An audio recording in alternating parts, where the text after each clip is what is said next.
സ്നേഹാദരണീയനായ ഇന്നത്തെ ഈ വാർഷികാഘോഷത്തിൻ്റെ വിശിഷ്ടാതിഥി doctor Ahanas, managing director Diya Group, Mrs Sherin Ahanas, managing partner Diya Group, ഈ സ്കൂളിൻ്റെ centre head Mrs Sree Sumam Suresh, സ്കൂളിൻ്റെ മാനേജർ മിസ്റ്റർ പ്രവീൺ സുരേഷ് ബാബു, ഇന്നത്തെ വിശിഷ്ടാതിഥിയായിട്ട് നമ്മോടിപ്പോൾ സംസാരിച്ച doctor Divya Nair, JCI Kollam secretary Mr Jefin Jose, മറ്റ് വിശിഷ്ട വ്യക്തിത്വങ്ങളെ, സദസ്സിലുള്ള മാതാപിതാക്കളെ, ഗ്രാൻഡ് പേരൻസ്, കുഞ്ഞുമക്കളെ, സുമനസ്സുകളെ, നമ്മുടെ കുഞ്ഞുമക്കളെ ട്രെയിൻ ചെയ്യുന്ന അധ്യാപകരെ, ഇവിടെ എത്തിച്ചേർന്നിരിക്കുന്ന എല്ലാ സുമനസ്സുകൾക്കും വലിയൊരു നമസ്കാരം. ഈ ഗുരുവായൂരുള്ള ഞാൻ എന്താ ഇവിടെയെന്ന് ചിലപ്പോൾ നിങ്ങൾ ചിന്തിച്ചിട്ടുണ്ടാകാം. ഞാനിവിടെ നിൽക്കുന്നത്, തൃശ്ശൂർ സ്ലാങ് ചിലപ്പോൾ നിങ്ങൾക്ക് മനസ്സിലാക്കാൻ ബുദ്ധിമുട്ടുണ്ടാവുമെന്ന് അറിയില്ല. ഞാൻ വളരെ അഭിമാനത്തോടെയും സന്തോഷത്തോടെയാണ് ഇവിടെ നിൽക്കുന്നത്. കാരണം ഒരു അധ്യാപകനെ സംബന്ധിച്ചിടത്തോളം ഏറ്റവും അഭിമാനവും സന്തോഷം തോന്നുന്ന ഒരു നിമിഷമാണിത്. കാരണം എൻ്റെ 2 സ്റ്റുഡൻസാണ് ഇവിടെ ഇരിക്കുന്നത്, mister Praveen and mister Jefin. വർഷങ്ങൾക്ക് മുൻപ് 2001 മുതൽ ഞാൻ അവരെ ജെഫിനെ പഠിപ്പിച്ചിട്ടുണ്ട്. അതിനുശേഷം പ്രവീൺ എൻ്റെ കൈകളിലൂടെയാണ് കടന്നു പോയിരിക്കുന്നത്. അപ്പോൾ ഒരു അധ്യാപകനെ സംബന്ധിച്ചിടത്തോളം, ഒരു ഗുരുവിനെ സംബന്ധിച്ചിടത്തോളം, ആ ഗുരുവിൻ്റെ ഏറ്റവും വലിയ സന്തോഷം എന്ന് പറഞ്ഞാൽ അവരുടെ ശിഷ്യന്മാർ അവരെക്കാളും വലിയവരാവുന്നത് കാണുമ്പോഴാണ് ഒരു അധ്യാപകൻ, ഒരു ടീച്ചറിന് ഏറ്റവും സന്തോഷം. അപ്പോൾ ഇന്ന് ഒരു സ്കൂൾ തുടങ്ങി, അതിൻ്റെ മാനേജർ എൻ്റെ ഒരു ശിഷ്യനാണെന്ന് പറയുമ്പോൾ, ഇനി അവരുടെ ഒരു പ്രോജക്റ്റിൻ്റെ, ഒരു പുതിയ സ്കൂളിൻ്റെ ഒരു ആർക്കിടെക്റ്റ്, അതിൻ്റെ ഒരു ശില്പിയായിട്ടിരിക്കുക എൻ്റെ ഒരു വിദ്യാർത്ഥിയാണെന്ന് പറയുമ്പോൾ എനിക്കുള്ളൊരു സന്തോഷ അഭിമാനം എന്താണെന്ന് എനിക്കിവിടെ വാക്കുകളെ കൊണ്ട് പറയാൻ സാധിക്കില്ല. കാരണം ഇത് നമ്മുടെ ജീവിതത്തിൽ സംഭവിക്കുന്ന എല്ലാം ദൈവം ഇങ്ങനെ നിശ്ചയിച്ച് വെച്ചിട്ടുള്ള എന്നുള്ള കാര്യത്തിൽ സംശയമില്ല. കാരണം കഴിഞ്ഞ വർഷത്തെ ആനുവൽ ഡേ സെലിബ്രേഷന് മിസ്റ്റർ പ്രവീൺ എന്നെ വിളിച്ചു. എനിക്കന്ന് നല്ല അസൗകര്യമായിരുന്നു, സാധിച്ചില്ല. പക്ഷേ ആൽക്കെമിസ്റ്റിൽ പൗലോ കൊയ്ലോ, സാന്റിയാഗോയോട് പറയുന്ന, പൗലോ കൊയ്ലോ എഴുതിയ ആൽക്കെമിസ്റ്റിൽ സാന്റിയാഗോയോട് പറയുന്ന ഒരു വാചകമുണ്ട്: നിങ്ങൾക്കൊരു ആഗ്രഹം ഉണ്ടെങ്കിൽ, ഞാൻ കഴിഞ്ഞ പ്രാവശ്യം മനസ്സിലാഗ്രഹിച്ചു ഇവരുടെ ഈ പ്രോഗ്രാമിനൊന്ന് പങ്കെടുക്കണം എന്നുള്ളൊരു വലിയ ആഗ്രഹം ഉണ്ടായിരുന്നു, പക്ഷെ സാധിച്ചില്ല. ഈ തവണ ഞാൻ 2-3 മാസങ്ങൾക്ക് മുൻപൊക്കെ അപ്ലൈ ചെയ്തതാണ് തിരുവനന്തപുരം കാര്യവട്ടം ക്യാമ്പസിലെ ഒരു ഷോർട്ട് ടൈം കോഴ്സ്. അവിടെ അസിസ്റ്റൻറ്റ് പ്രൊഫസേഴ്സിനൊരു ഷോർട്ട് ടൈം കോഴ്സ് അപ്ലൈ ചെയ്തു. അത് ഇന്ന് അവസാനിക്കുകയാണ്, ഇന്ന് 1-ാം തീയതി വരെയുണ്ട്. അപ്പോൾ അത് അപ്ലൈ ചെയ്തു, കോഴ്സ് തുടങ്ങാറായി. എപ്പോഴാണ് മിസ്റ്റർ പ്രവീൺ എന്നെ വിളിച്ച്, ഇങ്ങനെ ആനുവൽ ഡേ ആണ് സാർ, കഴിഞ്ഞ പ്രാവശ്യം സാർ വന്നില്ല, ഈ പ്രാവശ്യം വരാൻ പറ്റുമോ? അപ്പോൾ ഞാൻ നോക്കിയപ്പോൾ 1-ാം തീയതി തിരുവനന്തപുരം കാര്യവട്ടം ക്യാമ്പസിലാണ്. കഴിഞ്ഞ് വരുമ്പോൾ എനിക്ക് ഇവിടെ വരാമല്ലോ, വളരെ നല്ല കാര്യം. എൻ്റെ ആഗ്രഹം സഫലമായി. നമ്മൾ മനസ്സിലൊരു ആഗ്രഹം ഉണ്ടെങ്കിൽ ഈ പ്രപഞ്ചം മുഴുവൻ ആ ആഗ്രഹത്തെ നിറവേറ്റുവാനായിട്ട് നമ്മോടൊപ്പം നിൽക്കുന്നു എന്നുള്ളതാണ് എൻ്റെ മനസ്സിൽ തോന്നിയത്. അല്ലെങ്കിൽ ഇങ്ങനൊരു കോഴ്സ് അവിടെ വരാനും, ഞാൻ അപ്ലൈ ചെയ്യാനും, അവിടേക്ക് ആ കോഴ്സ് കൂടാൻ വരാനൊന്നും അങ്ങനെ സാധ്യതകൾ ഉണ്ടാവുന്നുണ്ടല്ലോ. അപ്പോൾ ഞാൻ പറഞ്ഞതാണ്, എൻ്റെ ഏറ്റവും വലിയ അഭിമാനവും സന്തോഷം തോന്നുന്നു. സുമമ്മയുടെ എനിക്കറിയാം, പ്രവീണിനെ സ്കൂളിൽ എൻ്റെ കൈകളിലൊക്കെ കൊണ്ടുവന്ന് ഏൽപ്പിക്കുമ്പോൾ ഒരു വിദ്യാർത്ഥിയായിരുന്ന പ്രവീൺ ഇന്ന് എനിക്ക് വളരെ സന്തോഷം തോന്നുന്നു. ഒരു സ്കൂൾ നടത്തുന്നു, അത് വളരെ ഗംഭീരമായിട്ട് 8 വർഷം കഴിഞ്ഞിരിക്കുന്നു എന്ന് പറയുമ്പോൾ അത് വളരെ വിജയപ്രദമായി 8 വർഷം കംപ്ലീറ്റ് ചെയ്തു. മാത്രമല്ല അവരൊരു പുതിയ ചുവടുവെപ്പിലേക്ക് പോകുന്നു, വളർച്ചയുടെ വലിയൊരു ചുവടുവെപ്പിലേക്ക് അവർ നീങ്ങുന്നു എന്നുള്ളത് വളരെ സന്തോഷം നൽകുന്നു. എനിക്കറിയാം നിങ്ങളെല്ലാവരും കുഞ്ഞുമക്കളുടെ പ്രോഗ്രാം കാണാനിരിക്കുകയാണ്. എന്നാലും 2 വാക്കൊന്ന് സംസാരിച്ച് ഞാൻ പെട്ടെന്ന് തന്നെ നിർത്താം. എൻ്റെ അധ്യാപനത്തിൻ്റെ സിൽവർ ജൂബിലി ഇയറാണിത്. ഞാൻ 2000-ലാണ് എൻ്റെ അധ്യാപനം തുടങ്ങിയത്. ഇത് 2025. ഞാൻ ആദ്യം നോർത്ത് ഇന്ത്യയിലെ മിഷണറീസിൻ്റെ ഒരു സ്കൂളിലാണ് പഠിപ്പിക്കാൻ പോയത്. അന്ന് അവിടെ ഞങ്ങൾ ക്ലാസ് എടുക്കുന്നതിന് മുൻപ്, അന്ന് ഞാൻ LP സ്കൂളിലാണ് പഠിപ്പിക്കുന്നത്, പിന്നീട് UP, പിന്നെ ഹൈസ്കൂളിൽ വന്നു, പിന്നീട് ഇപ്പോൾ കോളേജിൽ കയറി. അന്ന് LP സ്കൂളിൽ പഠിപ്പിക്കുമ്പോൾ ഞങ്ങൾ ടീച്ചേഴ്സ് ക്ലാസ് തുടങ്ങുന്നതിന് മുൻപ് ഞങ്ങൾ പ്രാർത്ഥിച്ചിരുന്നൊരു പ്രാർത്ഥനയുണ്ട്. എനിക്കൊന്ന് ഓർമ്മ വരാണ്: oh God, bless me to remember that I am dealing with the most precious thing in the world, the mind of a child എന്നാണ് ആ പ്രാർത്ഥന തുടങ്ങുന്നത്.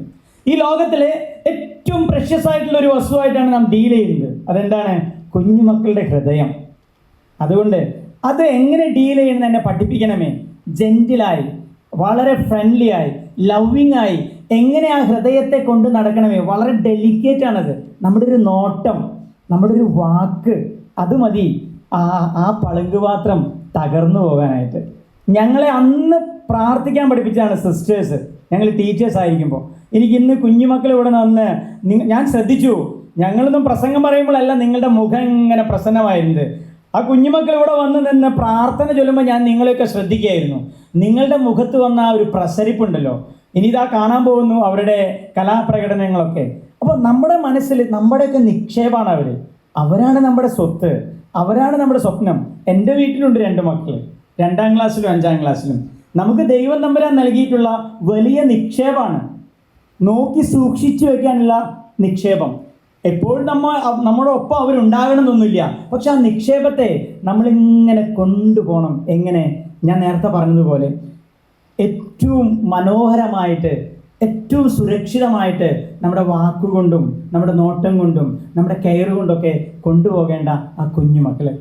അതെ, ദിവ്യ മേഡം പറയുകയുണ്ടായി, എനിക്ക് തോന്നുന്നു നിങ്ങൾ വാങ്ങിച്ചു കൊടുക്കുന്ന വലിയ സമ്മാനങ്ങളൊന്നും തന്നെ ഇല്ല, ഇന്ന് നിങ്ങളുടെ ഇവിടുത്തെ സാന്നിധ്യം ഉണ്ടല്ലോ, നിങ്ങളുടെ ഇവിടുത്തെ പ്രസൻസ്. എനിക്കറിയാം പാരൻസിനൊക്കെ എത്രമാത്രം തിരക്കുകളുണ്ട്, എത്രമാത്രം കാര്യങ്ങളുണ്ട്. പക്ഷെ നിങ്ങൾ ഇന്ന് ഇവിടെ ആയിക്കൊണ്ട് നിങ്ങൾ അവർക്ക് നൽകിയിരിക്കുന്നത് അവരുടെ ജീവിതത്തിലെ ഏറ്റവും വലിയ സമ്മാനമാണ്.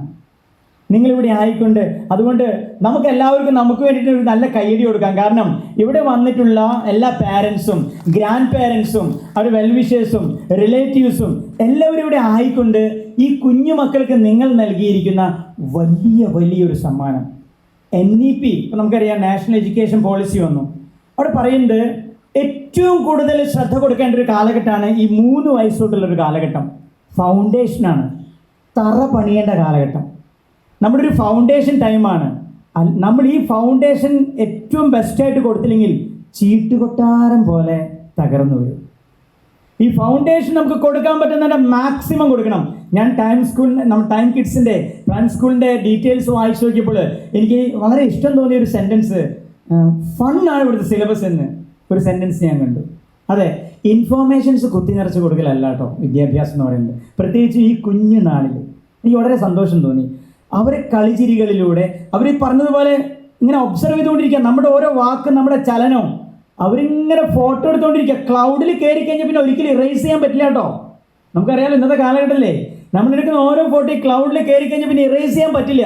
അതുകൊണ്ട് നമ്മുടെ ഒരു വാക്ക് മതി, ഒരു വാക്ക് ഇതൊക്കെ അവിടെ ഇരിക്കും, കുറച്ച് നാളത്തേക്കല്ല, കാലാകാലത്തോളം. അതുകൊണ്ട് കുഞ്ഞു നാൾ എനിക്കിപ്പോഴും അറിയാം. ഞാൻ എൻ്റെ മക്കളായിട്ട് ഞാൻ കാറിൽ ഇങ്ങനെ പോകുമ്പോൾ ഞാനൊരു പെർഫെക്റ്റ് പാരൻ്റായിട്ടൊന്നല്ല കേട്ടോ അവിടെ നിന്ന് സംസാരിക്കുന്നത്. നിങ്ങൾക്ക് തോന്നുന്നുണ്ടാവും ഗുരുവായൂരിൽ ഒരു ചെറിയ പയ്യൻ ഇങ്ങനെ വന്ന് സംസാരിക്കണമെന്ന്. ഞാൻ അതുകൊണ്ടാണ് പറഞ്ഞത്, അധ്യാപനത്തിൽ ഒരു 10-25 കൊല്ലമായി. അതുകൊണ്ടാണ് ഇവരൊക്കെ എൻ്റെ മക്കളെന്ന് പറയുമ്പോൾ എനിക്ക് വലിയ സന്തോഷമുണ്ട്. 2 പേര് എൻ്റെ മക്കളാണ് ഇവിടെ ഇരിക്കുന്നതെന്ന് ഞാൻ പറയാം. കാരണം ഞാൻ അവരെ കാറിൽ കയറി ഒരു 2 മിനിറ്റ് അവസാനിപ്പിക്കാം കേട്ടോ, സമയം എനിക്കറിയാം. കാറിൽ കയറി ഞാൻ അവരെ പ്രാർത്ഥിക്കാൻ പഠിപ്പിക്കും. തുടങ്ങുമ്പോൾ കാർ ഓടിക്കുന്നതിന് മുന്നേ ഒന്ന് പ്രാർത്ഥിക്കും. ഒരു ദിവസം ഞാൻ പ്രാർത്ഥിച്ചില്ല. ഉടനെ എൻ്റെ താഴെയുള്ള മകൻ, അപ്പ നിർത്ത് പ്രാർത്ഥിച്ചിട്ടില്ല. ഞാൻ ഞെട്ടിപ്പോയി. എപ്പോഴും ഞാൻ അവനെ അപ്രീഷിയേറ്റ് ചെയ്യുമായിരുന്നു. എന്തെങ്കിലും ഒരു ചെറിയ കാര്യം ചെയ്താൽ നിങ്ങൾ അപ്രീഷിയേറ്റ് ചെയ്യണം. എന്തൊരു ചെറിയ കാര്യം ചെയ്താലും നമ്മൾ കൈ കൊടുക്കണം. ഇപ്പം ഞാൻ അപ്രീഷിയേറ്റ് ചെയ്തില്ലെങ്കിൽ അവൻ എൻ്റെ അടുത്ത് വന്ന് പറയും, അപ്പ എന്നെ അപ്രീഷിയേറ്റ് ചെയ്തില്ല, താങ്ക്സ് പറയപ്പ, അപ്പ എന്നോട് താങ്ക്സ് പറയും, ഞാൻ ഇന്ന കാര്യം ചെയ്തു. കണ്ട, അവരതിങ്ങനെ ഉള്ളിലേക്ക് എടുത്തുകൊണ്ടിരിക്കുക. 3 മാജിക്കൽ വാക്കുകൾ അവരെ പഠിപ്പിച്ചാൽ മതി. Thank you, sorry, please. ഈ 3 മാജിക്കൽ വാക്കുകൾ നമ്മുടെ വീട്ടിൽ നമ്മൾ ഉപയോഗിക്കാൻ പഠിച്ചാലുണ്ടല്ലോ, അവരായിരിക്കുന്ന അവസ്ഥകളിലൊക്കെ ഉണ്ടല്ലോ മാജിക്കൽ ചെയ്യും. എനിക്കിപ്പോഴും ഓർമ്മയുണ്ട്, ഞാൻ അത്ഭുതപ്പെട്ടു പോയി. 3ാം ക്ലാസ്സിലൊരു എൻ്റെ ഒരു കസിൻ്റെ മകള്, ഞാനിങ്ങനെ ഒരു റൂമിലിരുന്ന് സംസാരിക്കുക, ബോംബെയിലാണ് അവർ. ഈ കുഞ്ഞു മോള് വാതിൽ കൊട്ടിയിട്ട് പറയാ, മേ കമിൻ അങ്കിൾ. നമ്മൾ മനസ്സിലാക്കാം, അത് കിട്ടിയ ട്രെയിനിങ് ആണ് ആ വീട്ടിൽ നിന്ന്. നമ്മുടെ വീടുകളിലൊക്കെ നമുക്ക് ചിലപ്പോൾ സാധിച്ചൊന്നും വരില്ല. നമ്മൾ കയറിപ്പോൾ നമ്മളൊക്കെ അങ്ങനെയാണ്, നമ്മൾ ചിലപ്പോൾ ബോൺ ആൻഡ് ബ്രോട്ട് അപ്പ് അങ്ങനെയായിരിക്കാം. പക്ഷേ 3 വയസ്സുള്ള കുഞ്ഞു കുട്ടി മേ കമിൻ അങ്കിൾ എന്ന് വാതിൽ കൊട്ടി എന്നോട് ചോദിച്ചപ്പോൾ എനിക്ക് വല്ലാതെ അത്ഭുതം തോന്നി. കാരണം തീർച്ചയായിട്ടും ആ കൊച്ചു അങ്ങനെ ചെയ്തിട്ടുണ്ടെങ്കിൽ അത് വീട്ടിൽ നിന്ന് കിട്ടിയ ട്രെയിനിങ് ആണ്. അതെ, കുടുംബം അതാണ് ആദ്യത്തെ സ്കൂൾ. നമ്മൾ മാതാപിതാ ഗുരു ദൈവം എന്ന്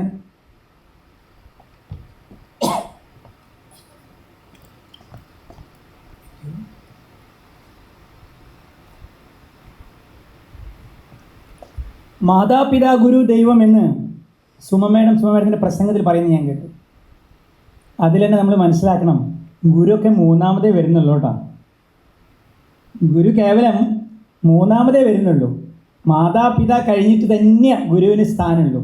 അപ്പോൾ നമ്മുടെ ഫസ്റ്റ് ഹോം നമ്മുടെ കുടുംബം. തീർച്ചയായിട്ടും ഈ കുഞ്ഞുമക്കളുടെ ആ ഒരു ഫോർമേഷനിൽ ഏറ്റവും പ്രധാനപ്പെട്ട മറ്റൊരു സ്ഥലമാണ് സ്കൂൾ. എനിക്ക് തോന്നുന്നു നിങ്ങൾ സെലക്ട് ചെയ്തിരിക്കുന്ന സ്കൂൾ എന്തുകൊണ്ടും ആപ്റ്റ് സ്കൂളാണ്. ഞാൻ പറയാമെന്ന് വെച്ചാൽ നിങ്ങൾ ചെയ്യേണ്ടിയിരുന്നത് 8 വർഷമായി എന്നല്ല പറഞ്ഞത്. ഇവിടുന്ന് പഠിച്ചിറങ്ങിപ്പോയ കുഞ്ഞുമക്കളെ അവരിന്ന് 7ാം ക്ലാസ്സോ 6ാം ക്ലാസ്സോ ഒക്കെ എത്തിയിട്ടുണ്ടാവും. അവർക്ക് ഇങ്ങനത്തെ പ്രോഗ്രാമിലേക്ക് വിളിക്കണം. അവർ വന്ന് കാണണം നമ്മുടെ സ്കൂളിൻ്റെ വളർച്ച. അവർ വരണം, അവർക്ക് അലുമിനിയാണ് നമ്മുടെ. അവർ വരണം, അവരുടെയൊക്കെ ഒരു സാന്നിധ്യം ഉണ്ടല്ലോ. ഈ പ്രോഗ്രാമിൻ്റെ നിറങ്ങടം മാറും. എൻ്റെ സ്കൂളാന്ന് അവർ പറയും. അവർക്കൊക്കെ കുഞ്ഞു കുഞ്ഞു നല്ല ഓർമ്മകൾ ഉണ്ടായിരിക്കും. അവരൊക്കെ ഇങ്ങോട്ട് വിളിക്കണം ഈ സ്കൂളിൽ. ഇവിടെ നിറയെ അവരെ കൊണ്ട് അവർ കുഞ്ഞുനാളിൽ കിട്ടുന്നോ. എനിക്കിപ്പോഴും എൻ്റെ നഴ്സറി ക്ലാസ് ഓർമ്മയുണ്ട്. ഞാനിന്ന് ഇവിടെ നിന്ന് സംസാരിക്കുന്നുണ്ടെങ്കിൽ എൻ്റെ ടീച്ചേഴ്സ് കാരണം ഞാൻ നിന്ന് സംസാരിക്കുന്നുണ്ട്. എനിക്കറിയാം, ഞാൻ എൻ്റെ 10ാം ക്ലാസ് കഴിഞ്ഞിട്ട് സംസ്കൃതം എന്നൊരു വിഷയം, എൻ്റെ പേര് ജസ്റ്റിൻ ജോർജ്, അതുകൊണ്ട് വീട്ടിൽ സംസ്കൃതം പഠിക്കാൻ വളരെ എതിർപ്പായിരുന്നു. എൻ്റെ ടീച്ചറാണ് എൻ്റെ സംസ്കൃതം പഠിപ്പിച്ച എൻ്റെ ടീച്ചറാണ് എന്നെ സംസ്കൃതം പഠിക്കാൻ അനുവദിച്ചത്. വീട്ടുകാരും എന്നെ അനുവദിച്ചില്ല. അതുകൊണ്ട് ഈ നമ്മുടെ കുഞ്ഞ് 5ാം ക്ലാസ് തൊട്ട് ആ ടീച്ചറാണ് എന്നെ പഠിപ്പിച്ചിരിക്കുന്നത്. 5 തൊട്ട് 10 വരെ ഒരു ടീച്ചർ എന്നെ സംസ്കൃതം പഠിപ്പിച്ചത്. അതുകൊണ്ട് എനിക്ക് അഭിമാനത്തോട് പറയാം, ജെഫിനെ 5 തൊട്ട് 10 വരെ ഞാനാണ് സംസ്കൃതം പഠിപ്പിച്ചിരിക്കുന്നത്. അവരെന്നെ ഇവിടേക്ക് വിളിച്ചിട്ടുണ്ടെങ്കിൽ ഞാൻ ഒരു കൊള്ളാത്തൊരു ടീച്ചറാണെങ്കിൽ ഒരിക്കലും എന്നെ അവർ വിളിക്കത്തില്ല, എന്നെ ഇൻവൈറ്റ് ചെയ്യില്ല, നമ്മളെ ബൂസ്റ്റ് ചെയ്യില്ല. ഞാൻ പറയുന്നത് അവരെന്നെ ഇവിടെ ഇൻവൈറ്റ് ചെയ്തിട്ടുണ്ടെങ്കിൽ എനിക്ക് സന്തോഷമുണ്ട്. കാരണം എന്തെങ്കിലുമൊക്കെ അന്നത്തെ ചുട്ട പെട കിട്ടുമായിരുന്നു, നല്ല അടി കിട്ടുമായിരുന്നു. തൃശ്ശൂർ ഭാഷയിൽ പറഞ്ഞാൽ ഇന്നത്തെ പോലെ ഒന്നല്ല. ഇന്ന് വടിയെടുക്കില്ല ആരും. ഇന്ന് നമുക്ക് വടിയെടുക്കാൻ പറ്റില്ല. ജെഫിനും പ്രവീണിനൊക്കെ നല്ല അടി കിട്ടിയിട്ടുണ്ടായിരിക്കും. കാരണം അന്നത്തെ കാലഘട്ടത്തിൽ അടിക്കാനുള്ള അനുവാദം ഉണ്ടായിരുന്നു. ഇന്ന് എഡ്യൂക്കേഷൻ പോളിസിയോ എഡ്യൂക്കേഷൻ സമ്പ്രദായമൊന്നോ വടിയെടുത്താൽ തെറ്റാണ്. ഒരു വടിയെടുത്ത് കഴിഞ്ഞാൽ കുട്ടികൾക്ക് പോലും പോയി കേസ് കൊടുക്കാമെന്നുള്ള തലത്തിലേക്ക് സമൂഹം മാറിയിരിക്കുന്നു. അതിൻ്റെ പ്രതിഫലനങ്ങൾ തന്നെയാണ് നമ്മളിപ്പോൾ കണ്ടുകൊണ്ടിരിക്കുന്നത്, അല്ലേ? നമ്മുടെ ചുറ്റും കണ്ടുകൊണ്ടിരിക്കുന്നത്. 2017 ഒരു വാർത്തയായിരുന്നു. കമ്മ്യൂണിക്കേറ്റ് ചെയ്യാനുള്ള സകല മാധ്യമങ്ങൾ ഉണ്ടായിട്ട് 2017 ഒരു മകൻ തിരിച്ച് നാട്ടിലേക്ക് വന്നപ്പോൾ അമ്മയുടെ അസ്ഥികൂടം കണ്ടത് പത്രത്തിലുണ്ടായിരുന്നു, നമ്മൾ കണ്ടിട്ടുണ്ടായിരുന്നു. കമ്മ്യൂണിക്കേഷനുള്ള സകല സാധ്യതകളുള്ളപ്പോൾ ഞാൻ 2017 എന്ന് കഴിഞ്ഞ ആഴ്ചയിലത്തെ കാര്യം പറഞ്ഞ പോലെ, കഴിഞ്ഞ ആഴ്ചയിൽ ഇവിടുത്തെ സംഭവം എന്താ സംഭവിക്കുന്നതെന്ന് നമുക്കൊന്നും. അപ്പോൾ നമുക്കിനി ചെയ്യാൻ പറ്റാവുന്നത്, ഈ ലോകത്തിലെ ഏറ്റവും വലിയ പ്രശ്നം എന്ന് പറയുന്നത് ദാരിദ്ര്യമോ തീവ്രവാദമൊന്നും അല്ല കേട്ടോ, സ്നേഹദാരിദ്ര്യമാണ്. മദർ തെരേസ പറഞ്ഞിട്ടുണ്ട്, എനിക്ക് ആരുമില്ല, ഞാൻ ഒറ്റയ്ക്കാണ്, എന്നെ കെയർ ചെയ്യാൻ ആരുമില്ല, ഞാൻ ഒറ്റപ്പെട്ടവനാണ് എന്നുള്ളൊരു ഫീലാണ് ഈ ലോകത്തിലെ ഏറ്റവും വലിയ പ്രശ്നം, സ്നേഹദാരിദ്ര്യം. അവിടെ നമുക്ക് നിറയ്ക്കാൻ സാധിക്കുക സ്നേഹം കൊണ്ട് മാത്രമേ പറ്റുള്ളൂ. നമ്മുടെ വീട്ടിലും ആയിരിക്കുന്ന സ്കൂളിലും ഒക്കെ സ്നേഹം കൊണ്ട് മാത്രമേ നമുക്ക് നിറയ്ക്കാനായിട്ട് പറ്റുള്ളൂ. അങ്ങനെ തീർച്ചയായിട്ടും ഈ ടൈം കിഡ്സ് ഇവിടെ വളരുന്ന കുട്ടികൾ വലിയ വലിയ ഉയരങ്ങളിലേക്ക് ചിറകടിച്ചുയരാൻ സാധിക്കുന്നുള്ള കാര്യത്തിൽ സംശയമില്ല. ഒരു ഗുരുവിൻ്റെ സ്ഥാനത്ത് നിന്നുകൊണ്ട് ഞാൻ അനുഗ്രഹിക്കുകയാണ്, ആശംസിക്കുകയാണ്. കാരണം ഇവിടെ നിന്നും പഠിച്ചിറങ്ങുന്ന കുട്ടികൾ ഇങ്ങനെ ഇതൊരു വലിയ വടവൃക്ഷമായി തീർന്ന്, ഈ പ്രൈം ഗ്രൂപ്പ് വലിയൊരു വടവൃക്ഷമായി തീർന്ന് ഈ ക്യാമ്പസിൽ നിന്ന് 10ാം ക്ലാസ്സും 12ാം ക്ലാസ്സും ഒക്കെ പഠിച്ചിറങ്ങി ഇവിടെ നിന്ന് തന്നെ അതിനപ്പുറത്തേക്കുള്ള ഡിഗ്രികളൊക്കെ പഠിച്ചിറങ്ങാൻ തക്ക വിധത്തിലുള്ള ഒരു സ്ഥാപനമായി വളരട്ടെ, ഉയരട്ടെ എന്ന് എൻ്റെ നിറഞ്ഞ മനസ്സുകൊണ്ട് ഞാൻ ആശംസിക്കുകയാണ്. കാരണം എൻ്റെ ശിഷ്യന്മാർക്ക് എനിക്ക് നൽകാൻ പറ്റാവുന്ന ഒരു വലിയ അനുഗ്രഹവും ആശംസയും ഒരു അധ്യാപകൻ്റെ കയ്യിൽ നിന്ന് അനുഗ്രഹം കിട്ടാമെന്ന് പറഞ്ഞാൽ, ഞാൻ പറഞ്ഞല്ലോ, ഞാൻ ഇവിടെ നിന്ന് സംസാരിക്കുന്നുണ്ടെങ്കിൽ it's only because of my teachers. It's only because of my teachers. എൻ്റെ ടീച്ചേഴ്സിൽ നിന്ന് എനിക്ക് കിട്ടിയിരിക്കുന്ന അനുഗ്രഹമാണ് ഞാൻ ഇന്നിവിടെ നിന്ന് 2 വാക്ക് സംസാരിക്കാൻ എന്നെ പ്രാപ്തനാക്കിയത്, അല്ലാതെ ഒന്നുമല്ല. അപ്പോൾ ആ ഒരു തിരിച്ചറിവിൽ നിന്ന് ഈ ഒരു സ്കൂൾ ഏറ്റവും ഇവിടെ എല്ലാം ഞാൻ നോക്കിയപ്പോൾ ടൈം കിഡ്സിൻ്റെ നോക്കിയപ്പോൾ എല്ലാ സൗകര്യങ്ങളും നൽകുന്നുണ്ട് കുട്ടികൾക്ക് വേണ്ടിയിട്ട്. കൊടുക്കാൻ സാധിക്കാവുന്ന എല്ലാ സൗകര്യങ്ങളും നൽകി. സത്യം പറഞ്ഞാൽ ഇവിടെ പഠിക്കുന്ന കുട്ടികൾ വളരെ ഫോർച്ചുനേറ്റാണ്, ഭാഗ്യവാന്മാരാണ്. മാതാപിതാക്കൾ അതുപോലെ തന്നെ അത്രയും കെയർ കിട്ടുന്ന ഒരു സ്കൂളിൽ തുടക്കമായതുകൊണ്ട് എനിക്ക് തോന്നുന്നു, ഞാൻ വളരെ ഫ്രാങ്കായിട്ട് പറയാണ്, തുടക്കമായതുകൊണ്ട് ഒരിക്കലും പ്രോഫിറ്റ് നോക്കില്ല ഏതൊരു സ്ഥാപനവും. എനിക്കൊരു സ്കൂൾ തുടങ്ങണമെന്ന് വലിയ ആഗ്രഹം ഉണ്ടായിരുന്നു. പക്ഷെ ഒരു ഗവൺമെൻറ് ജോലിയിലുള്ള ഒരാൾ ഒരു സ്കൂൾ തുടങ്ങാമെന്ന് പറഞ്ഞാൽ അതൊരിക്കലും സാധ്യമുള്ളൊരു കാര്യമല്ല. അപ്പോൾ ഒരു തുടക്ക കാലഘട്ടത്തിൽ ഒരു ഇനീഷ്യൽ സ്റ്റെപ്പ് എന്ന് പറഞ്ഞിട്ടുണ്ടെങ്കിൽ ഒരിക്കലും പ്രോഫിറ്റ് നോക്കിയിട്ടായിരിക്കില്ല ഈ മാനേജ്മെൻറ്റ് പ്രവർത്തിക്കുന്നത്.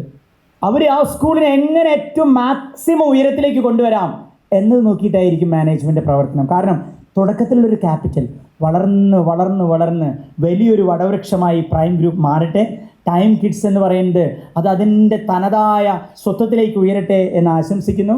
നമുക്ക് നമ്മുടെ മക്കളോടൊപ്പമായിരിക്കാം, അല്പസമയം അവരോടൊപ്പം ചെലവഴിച്ചുകൊണ്ട് ഇത്ര മാത്രം ചെയ്താൽ മതി. ഞാൻ ചെയ്യാറുള്ള കാര്യം, സ്കൂൾ വിട്ട് വന്നാൽ അവരെ ബൈക്കുമ്പോൾ വെറുതെ ഒന്ന് പാടത്തേക്ക് കൊണ്ടുപോകും. ഇവിടെ പാടൊന്നുണ്ടോ എന്ന് എനിക്കറിയില്ല, ഞങ്ങളുടെ നാട്ടിൽ അങ്ങനെയാണ്. അവർ പറയുന്നത് കേട്ട് വെറുതെ ഒന്ന് മൂളിയാൽ മതി, നിങ്ങളൊന്നും പറയണ്ട, എന്നൊന്ന് മൂളിക്കൊടുക്കാം. ഈ മൂളൽ മതി, നമ്മളൊന്നും അങ്ങോട്ട് തിരിച്ചു പറയണമെന്നില്ല. ഈ നമ്മുടെ ഒരു തലയാട്ടിലും മൂളലുണ്ടല്ലോ, അവർക്ക് നൽകുന്നൊരു എനർജി ഉണ്ടല്ലോ, അവരെ കേൾക്കുന്നു എന്നുള്ളൊരു സന്തോഷം, അതിന് നമുക്ക് സമയം കൊടുക്കാനായിട്ട്. അതാണ് ഞാൻ ആദ്യം പറഞ്ഞത്, നിങ്ങൾ ഇന്ന് ഇവിടെ വന്നുകൊണ്ട് നിങ്ങൾ നൽകിയിട്ടുള്ളൊരു വലിയ സമ്മാനം നിങ്ങളുടെ സാന്നിധ്യമാണ്, നമ്മളുടെ സമയമാണ് അവർക്ക് കൊടുക്കാൻ സാധിക്കുന്ന ഏറ്റവും വലിയ സമ്മാനം എന്ന് ഓർമ്മിപ്പിച്ചുകൊണ്ട്, നമ്മുടെ മക്കളാണ് നമ്മുടെ ഏറ്റവും വലിയ നിക്ഷേപം. അതുകൊണ്ട് നമുക്ക് അവരെ സ്നേഹം വാരിക്കോരി കൊടുത്തുകൊണ്ട്, പിന്നെ വീടുകളിലായാൽ പ്രശ്നങ്ങളില്ലാത്ത വീടുകളില്ല. വീടുകളിൽ ധാരാളം പ്രശ്നങ്ങളുണ്ടാവും. കാരണം പ്രശ്നങ്ങളില്ലെങ്കിൽ അതൊരു വീടല്ല. വീടാവുമ്പോൾ വീട്ടിലെ കുടുംബാംഗങ്ങൾ എല്ലാവരും ഉണ്ടാവും. പക്ഷേ നമ്മുടെ മക്കളുടെ മുൻപിൽ നമുക്ക് മാക്സിമം അവർക്കൊരു റോൾ മോഡലായിട്ടിരിക്കുകയാണ്. കാരണം ഞാൻ പറഞ്ഞല്ലോ, അതിങ്ങനെ സ്റ്റാമ്പ് ചെയ്തിരിക്കുകയാണ് അവരുടെ മനസ്സുകളിലെല്ലാം, മുദ്ര ചെയ്തുകൊണ്ടിരിക്കുകയാണ് എല്ലാ കാര്യങ്ങളും. അപ്പോൾ അവരുടെ മുൻപിൽ നമുക്ക് ആ സ്നേഹമുള്ള ഒരു കുടുംബ അന്തരീക്ഷം ആക്കാനായിട്ട് സാധിക്കട്ടെ എന്ന് ഓർമ്മിപ്പിച്ചുകൊണ്ട് കുറേ സംസാരിക്കണമെന്നുണ്ട്. പക്ഷേ നമ്മുടെ മക്കളുടെ പരിപാടി കാണാനാണ് നമ്മളിവിടെ വന്നിരിക്കുന്നത്. അതുകൊണ്ട് ഈ സ്കൂളിന് എല്ലാവിധ ആശംസകളും അനുഗ്രഹങ്ങളും നേർന്നുകൊണ്ട് എന്നെ ഇവിടേക്ക് ക്ഷണിച്ച സുമ മാഡത്തിനും അതുപോലെ തന്നെ എൻ്റെ വിദ്യാർത്ഥിയായ പ്രവീണിനും നന്ദി പറഞ്ഞുകൊണ്ട് ഒരു നല്ല സ്കൂൾ ഉയരങ്ങളിൽ നിന്ന് ഉയരങ്ങളിലേക്ക് എത്തട്ടെ എന്ന് ആശംസിച്ചുകൊണ്ട് നിർത്തട്ടെ. നന്ദി, നമസ്കാരം.